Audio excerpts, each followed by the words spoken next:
안녕하세요. 오늘은 실크로드 특강 6번째 시간입니다. 중국어 어법 보호편에 대해서 안내해 드리도록 하겠습니다. 자, 보호는 이렇게 화면으로 보시는 것처럼 1번, 2번, 3번, 4번, 5번, 6번 이렇게 크게 기능별로 나누면 이렇게 6가지로 나눌 수 있어요. 결과보호, 그 다음에 방향보호, 그 다음에 가능보호, 그 다음에 정태보호, 정도보호, 수량보호. 자, 그런데 이 보호를 한꺼번에 다 하기는 사실은 너무 많아요, 양이. 그래서 앞으로 보호편만 한 3번 정도 연속해서 하려고 합니다. 그래서 오늘은 결과 보호와 방향 보호에 대해서 설명을 좀 더 자세히 하도록 하겠습니다. 가능보호, 정태보호, 정도보호, 수량보호. 수량보호에는 또 동량보호와 실량보호와 비교수량보호가 있습니다. 보호의 전체적인 윤곽을 머리에 그리고 그 다음에 세부적으로 어떤 어법적인 특징을 이해해야 될지, 물론 이런 설명들은 중등 임용고시 기출에서 주로 자주 언급됐던, 그리고 또 앞으로도 또 언급될 수 있고 좀 주요한 어법 특징 위주로 설명을 드리도록 하겠습니다. 자, 가장 간단한 것이 결과보호라고 볼 수 있습니다. 그러니까 우리가 보호는 일단 보호가 뭐냐라는 것들을 여러분들이 잘 알고 계실 것 같아서 제가 설명을 자세히 드리기보다는 간단하게 보호는 뭐냐. 보호는 보충 설명하는 말. 무엇을 보충 설명하느냐 하면은 수로를 보충 설명해요. 그래서 수로를 보충 설명하는데 이 보호의 위치가 또 중요합니다. 그 수로를 보충 설명하면 보충 설명한다라고 그러면 대부분 중심어 앞에 있는데 보호는 중심어 뒤에서 앞에 있는 수로를 설명합니다. 그래서 모든 보호의 위치는 수로 뒤라는 것이 매우 중요합니다. 보호의 위치는 수로 뒤. 예, 아주 중요합니다. 자, 그러면 결과 보호는 말 그대로 결과의 의미를 더한다라고 생각하시면 됩니다. 보호 중에서 수로의 결과의 의미를 나타내면 결과 보호, 방향의 의미를 나타내면 방향 보호. 물론 이 방향이라는 것이 말 그대로 방향성이 있고 또 비방향성이 있습니다. 그 다음에 가능의 의미를 나타내면 가능보호, 그 다음에 정태, 상황과 상태의 의미를 나타내면 정태보호, 정도의 의미를 나타내면 정도보호, 수량, 동작의 횟수를 나타내면 동량보호, 시간의 길이를 나타내면 시량보호, 비교하는 양을 수치로 나타내는 거면 비교수량보호. 그래서 이름을 통하여서 보호의 의미를 간단하게 유추해 볼 수 있습니다. 자, 결과보호가 비교적 간단한데 결과보호의 문법적 특징을 살펴보도록 하겠습니다.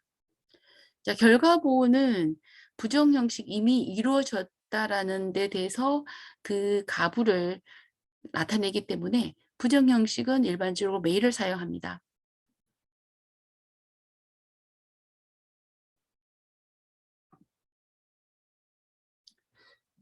메일을 사용하는데 만약에 가설을 나타낼 경우에는 뿔을 사용할 수 있습니다. 예를 들면은 这个故事没听懂, 没听懂. 자, 그런데 이 이야기를 이해하지 못했다라잖아요. 그죠? 밑에 예문을 보면은 不做完 练习就不去游泳. 그러면은 연습 문제를 다 하지 않게 된다면, 않는다면 요용하러 가지 않겠다, 수영하러 가지 않겠다라는 거죠. 그죠? 그러니까 미래 일을 가정을 하는 경우예요. 그러면 여기서 결과 보호가 완이죠. 그죠? 완이 이루어지지 않을 경우, 그런데 가설일 경우, 가설이어서 풀을 사용했습니다. 메이팅동, 동이 결과 보호죠. 그죠? 팅동. 그런데 팅동 하지 못했다. 그렇기 때문에 메이를 사용합니다. 그리고 결과보호에서 주요한 어법적인 요소는 또 뭐냐면은 이 결과보호와 수로동사 사이는 절대로 떨어질 수 없는 사이. 다른 말로 하면은 그 사이에는 다른 성분을 넣을 수 없다. 그러니까 이 부분이 굉장히 문제집에 또 많이 제시되고 또 기출로도 많이 제시가 됩니다. 그래서 打电话了,打通电话了. 그런데 打电话通了. 그러면은 이거는 여기 통이 결과보호이기 때문에 이 결과보호와 동사를 떨어뜨리면 안 되는 거죠. 그죠? 그래서 打通电话了. 그래서 이런 문제 유형이 가장 많이 나온다. 그죠? 그다음에 3번에 르꼬는 보어 뒤에 올 수 있다. 근데 저는 올 수 없다. 따 또한 고 또한이 결과보죠. 그죠? 고 혹은 따 또한러는 가능한데 따 또한저는 될 수가 없어요.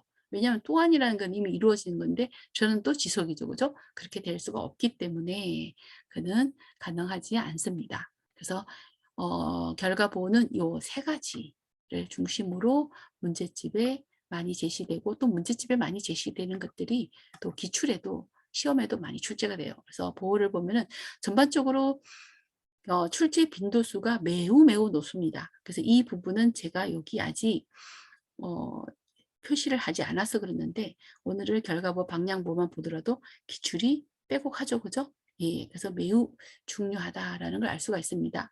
그러니까 이미 기출되었기 때문에 출제되었기 때문에 출제하지 않을 것이다. 그게 아니라 주요한 건 또 여전히 예문만 바꾸고 형식만 바꿔서 똑같은 예 포인트로 계속 묻는 식으로 출제하기 때문에 여러분들이 출제가 많이 된 거는 많이 된 것대로 열심히 해야 되고 또 되지 않은 거는 사실은 가능성이 희박하긴 한데 또 출제가 되지 않는다고 보기는 어려워요. 그래서 한 20% 정도는 구석진 문제나 아니면은 심도가 있는 문제가 출제되기 때문에 그래서 빈도수가 높은 거는 높은 그대로 먼저 우선적으로 하고 좀 확장해서 공부해 나가는 방식이 필요합니다. 자, 그다음에 방향보를 보도록 하겠습니다.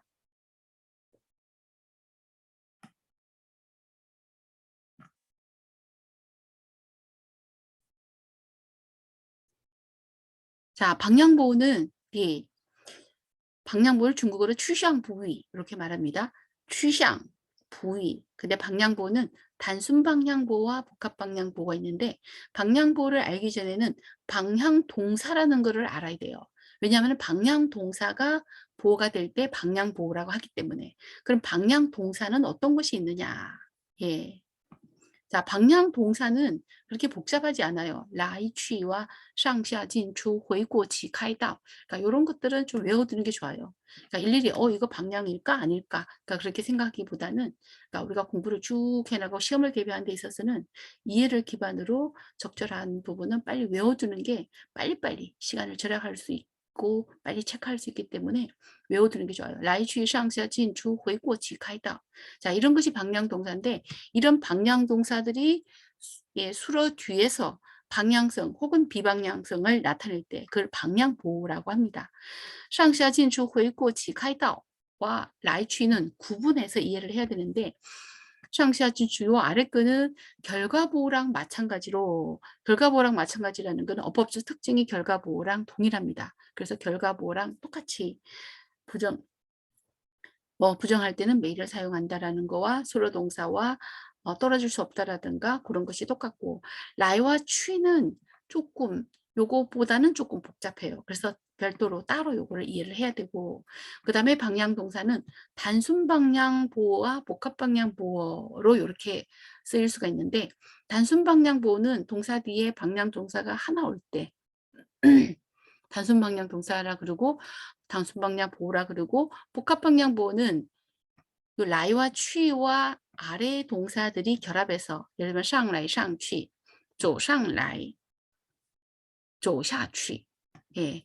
上来上去 下来下去 进来进去 요렇게 결합하는 것을 복합 방향 보호라고 합니다. 그렇게 결합해서 동사 뒤에 나란히 올 때 그것을 복합 방향 보호라고 합니다. 자, 그러면 단순 방향 보호에 있어서 예, 문법적 특징을 보도록 하겠습니다. 그러니까 우리가 보호에서는 전반적으로 목적어의 위치가 매우 중요해요. 그래서 특히 방향 보호와 여기 있는 수량 보호.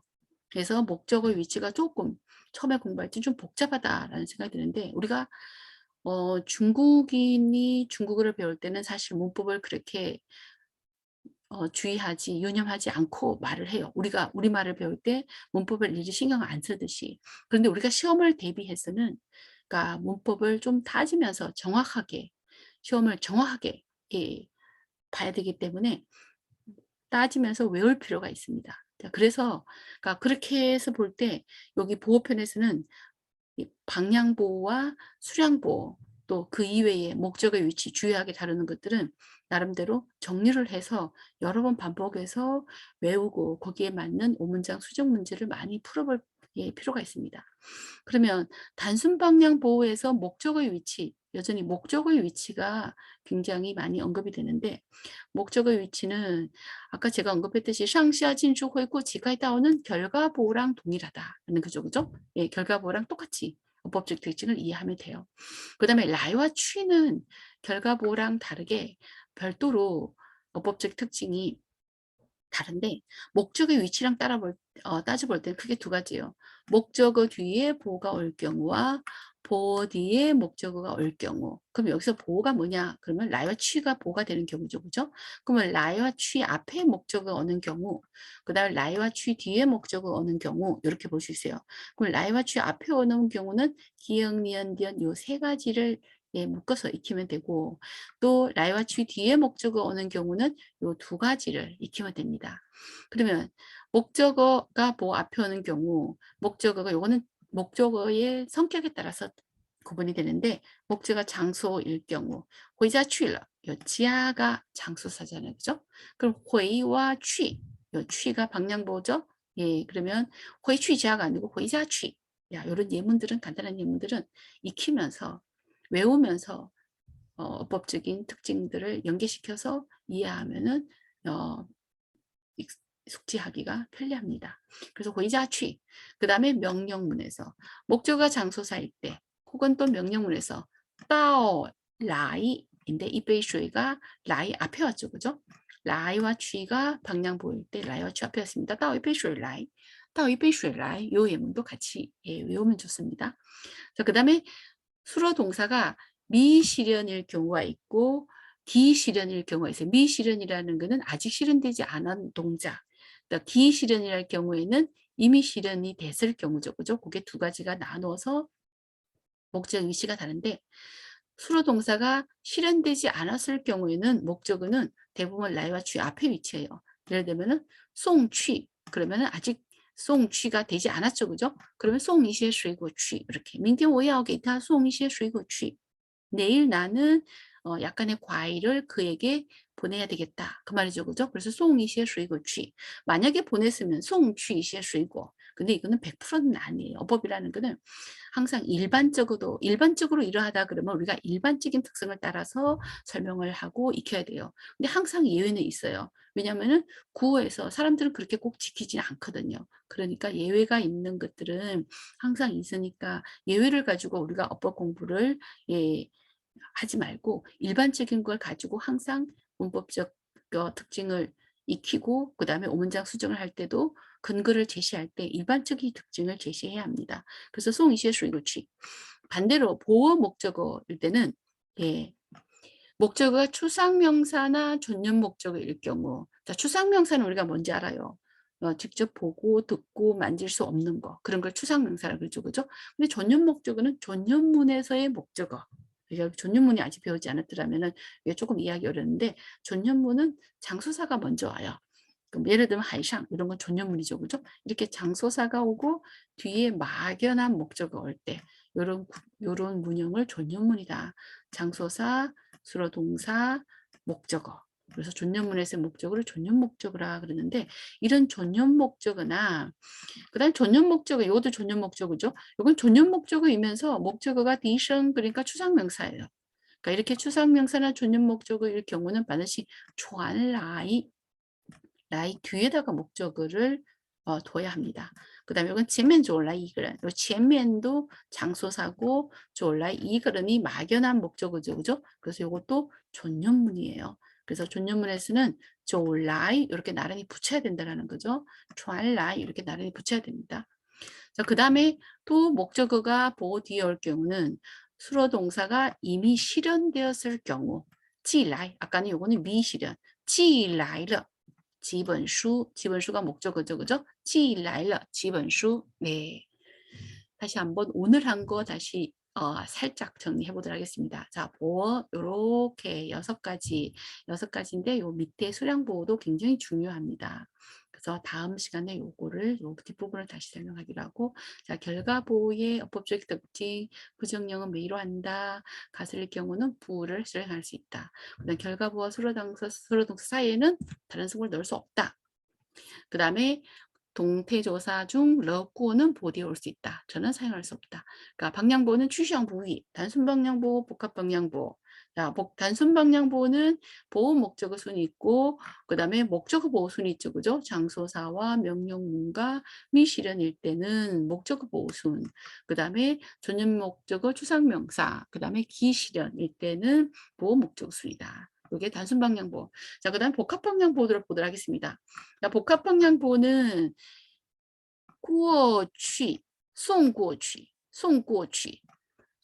去, 내 过去 사이에, 복합 방향보 사이에 이번 수 있죠. 송은 본동사, 过去가 방향보죠, 그죠? 그런데 过뒤에 라이와 취가 결합되는 형태이기 때문에 복합 방향보호라 그래요.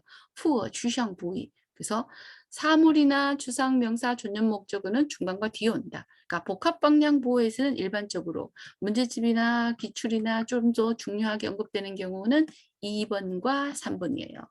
2번과 3번을 보고 다시 1번을 보도록 하겠습니다. 이것도 장소사일 경우 아까 단순 방향보호에서는 라이와 쥐 앞에 온다 그랬죠, 그죠? 복합 방향보호일 때는 복합 방뇨 중간에 온다.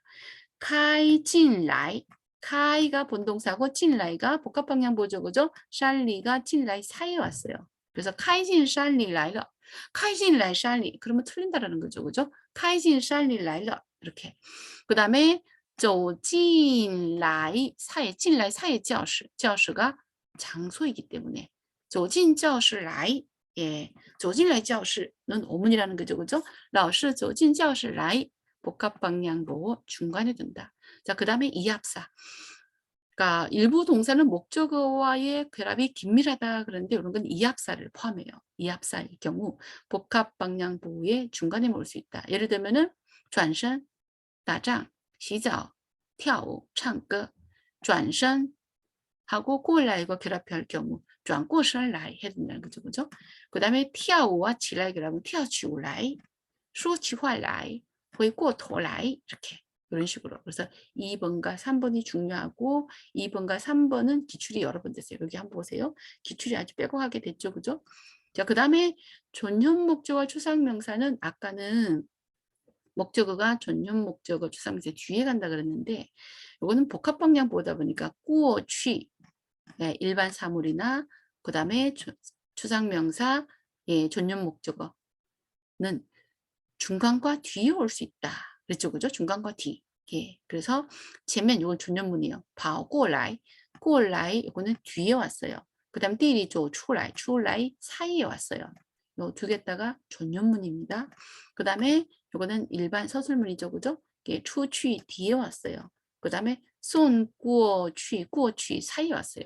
그래서 이런 거는 예, 이런 거는 크게 많이 언급되지는 않은데 그래도 이제 문제집, 일반 문제집에는 제시가 되죠, 그죠? 그래서 복합 방향보는 2번과 3번이 더 중요하다. 다시 한번 확인하기 바랍니다. 자, 오늘은 여기까지 하도록 하겠습니다. 네, 수고했습니다.